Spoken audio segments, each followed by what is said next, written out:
சின்ன விஷயமா தான் பார்ப்பாரு. நீங்கள் சின்ன சின்ன காரியங்களை கர்த்தருக்கு பயந்து ஒரு காரியங்களை செய்கிற பொழுது நான் சொல்லுகிறேன், ஆண்டவர் பெரிய பெரிய காரியங்களை உங்களை கொண்டு வரும் நாட்களிலே செய்வார். அதற்காக தான் இந்த சின்ன வயசுலேயே உங்களுக்கு சின்ன பிள்ளைகளுக்கும் வாலிபர்களுக்கும் டீச் பண்ணிட்டு இருக்கோம். அதனால சோர்ந்து போகாதீர்கள். ஐயோ என் வாழ்க்கை என்னமாக முடியுமோ என்று பயப்படாதீர்கள். எதிர்காலம் தெரியவில்லை என்று பயப்படாதீர்கள். எதிர்காலத்தை குறித்து பயப்படாதீர்கள். அப்படிலாம் பயந்தனா அது கிறிஸ்தவ வாழ்க்கையில இல்லை.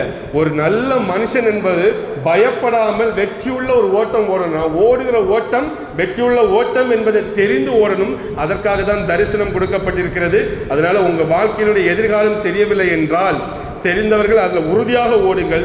தெரியாதவர்கள் என்னை கேட்டு அதை பெற்று அதில் நீங்கள் ஓடுகிற பொழுது தோல்வி என்பதே அந்த ஓட்டத்தில் இல்லை. தடைகள் வரும், கஷ்டங்கள் வரும், சோர்வுகள் வரும், பலவீனங்கள் வரும், எல்லாம் வரும். ஆனால் தோல்வி மட்டும் அந்த ஓட்டத்தில் இல்லை என்பதற்கு நானும் சாட்சி. வேதத்தில் நிறைய சாட்சி நான் பார்த்து கொண்டு உங்கள் முன்பாக நின்று பேசி கொண்டிருக்கிறேன்.